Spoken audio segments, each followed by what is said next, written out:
Bonjour, alors aujourd'hui vous allez avoir un bel arbre comme invité, un beau jacaranda de mon jardin.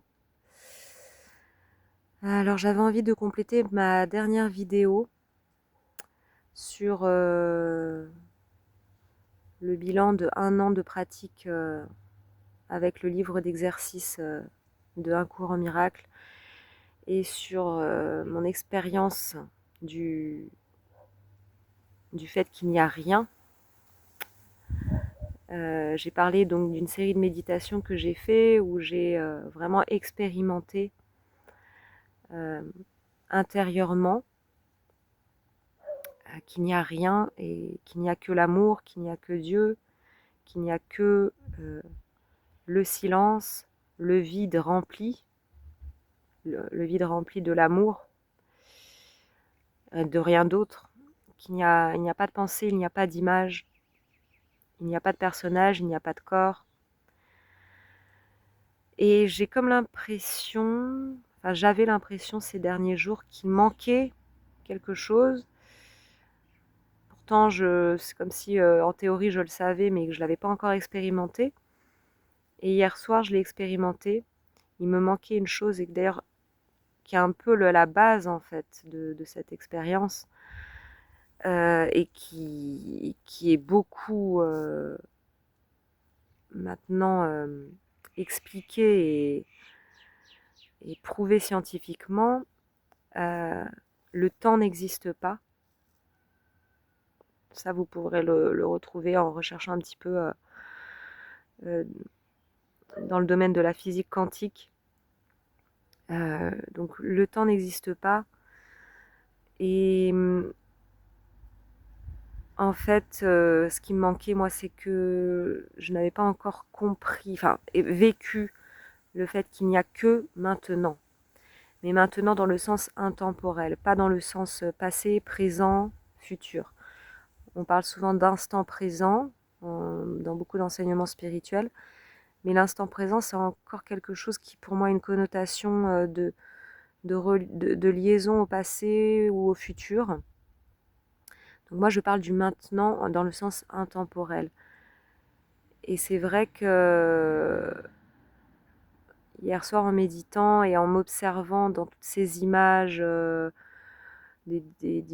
la journée que j'ai passée, dans mes pensées qui sont souvent liées au futur, vu que je suis en plus dans une transition professionnelle, il y a beaucoup de peurs qui viennent se manifester dans mon système de pensée et de croyance. Et j'ai pu observer du coup que ce qui manquait, c'est qu'en fait, il n'y a pas de futur, il n'y a rien qui pourra se trouver dans le futur. Même si on parle au niveau du personnage, c'est vrai que souvent on recherche quelque chose dans le futur, on se projette. C'est important aussi pour s'organiser, on va dire, et puis bah, c'est quelque chose qu'on ne peut pas éviter quand on est dans notre histoire et dans notre personnage, mais c'est là encore, on voit que ça n'existe pas, que c'est une course dans le vide. Moi qui suis en plus beaucoup dans l'action, à toujours courir après quelque chose, après le temps, comme beaucoup d'entre nous, où la vie devient de plus en plus speed et tout est rapide, tout se passe très rapidement. On n'a pas le temps de remarquer en fait justement qu'on est en train de courir, qu'on est en train de, de, de vouloir atteindre quelque chose. Euh, et alors qu'en fait, Dieu se trouve que dans le maintenant. Dans le maintenant, vraiment dans le sens intemporel. Et hier en méditation, ça m'a ouvert une porte, c'est-à-dire que une fois que on ressent ce qu'est maintenant, il n'y a plus que ça. Et là, hier en méditant, j'avais plus de corps, il y avait plus rien en fait.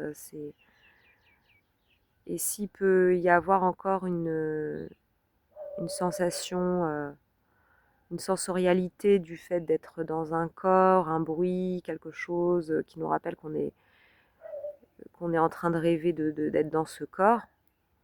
Euh, eh bien en fait on est comme à l'extérieur de tout ça ou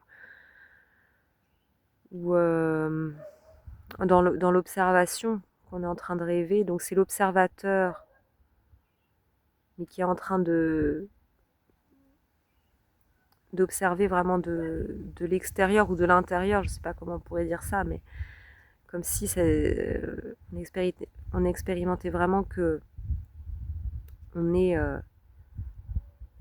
vraiment dans l'intemporalité en train d'observer un monde, un monde avec des limites, avec des notions de temps, des notions d'espace qui finalement n'ont aucune réalité.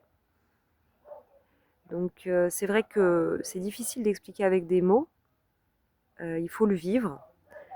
Et j'en profite pour vous faire part, moi, de ce qui m'a aidé en fait à vivre ces expériences.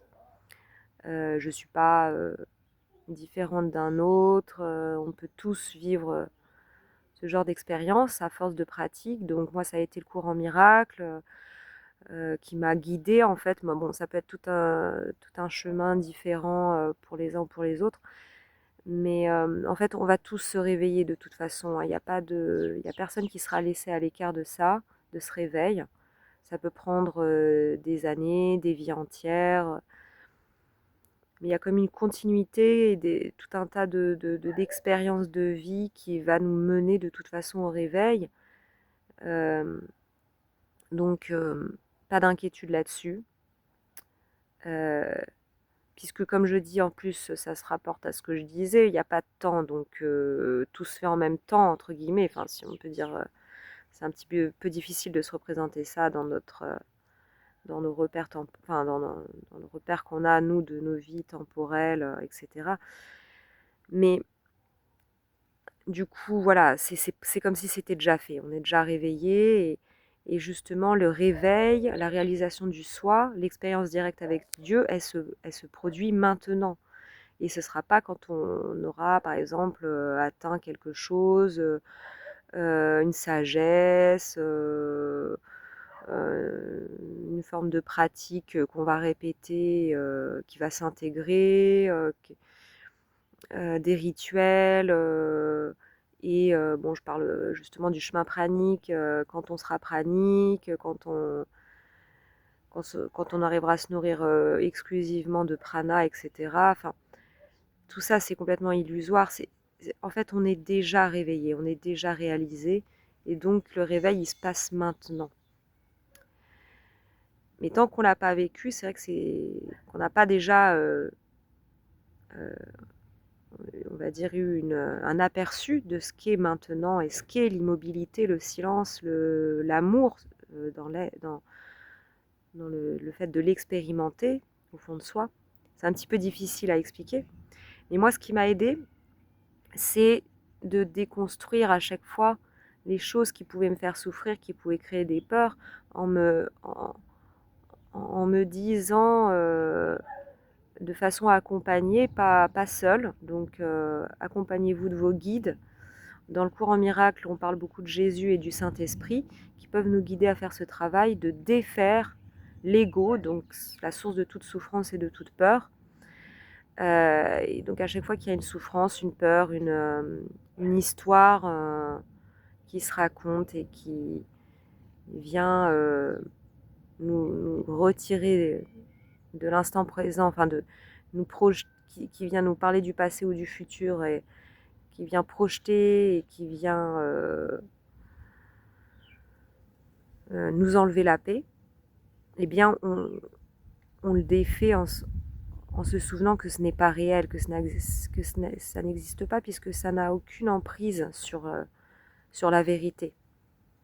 Ça ne pourra rien changer à la vérité et à ce qu'on est réellement.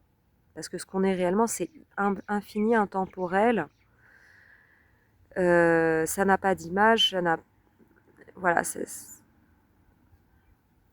c'est complètement inchangeable,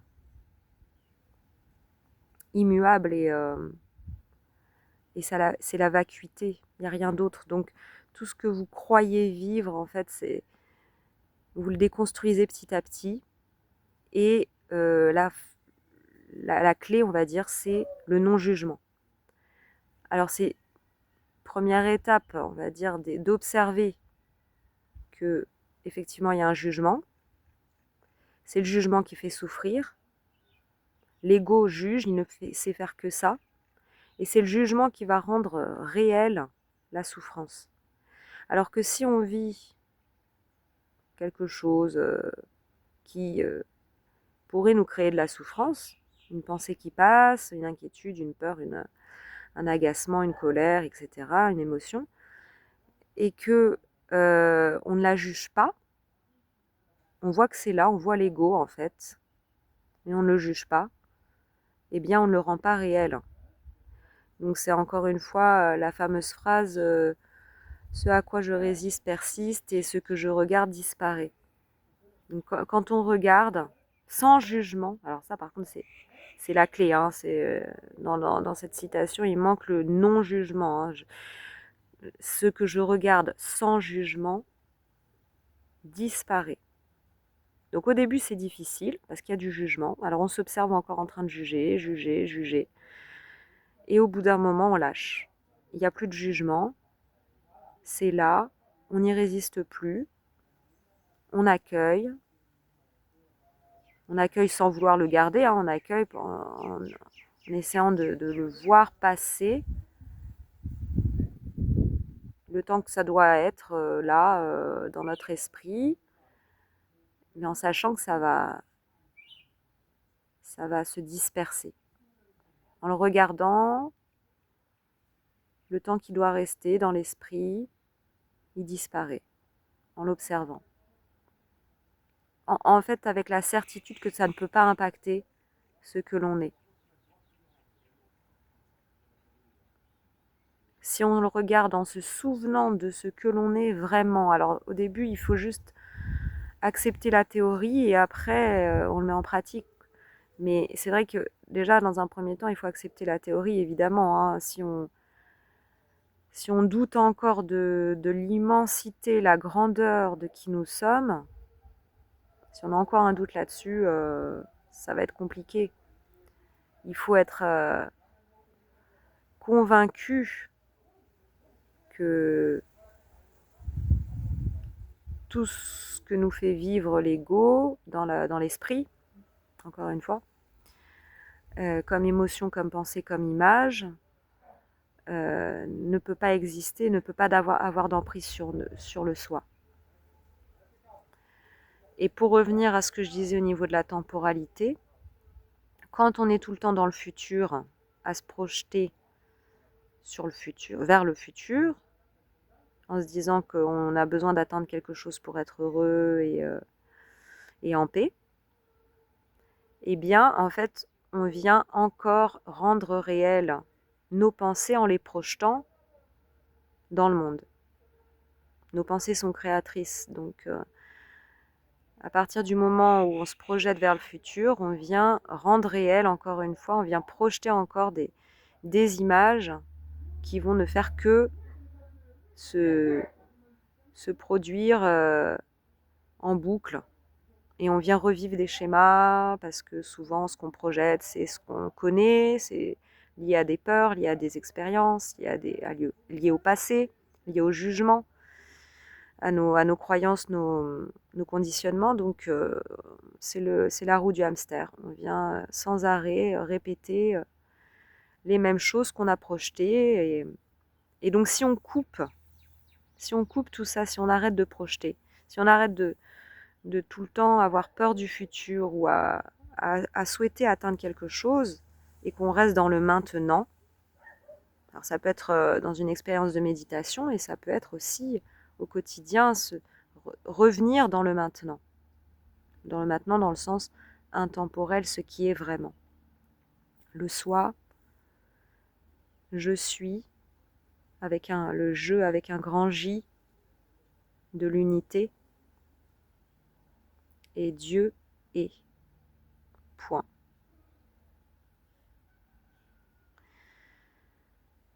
Donc n'hésitez pas à faire vos commentaires et je serai ravie de partager avec vous ce chemin de réveil. Nos esprits sont joints et on peut vraiment se tenir la main sur ce chemin. Je vous embrasse, je vous envoie plein de lumière pour cette magnifique journée.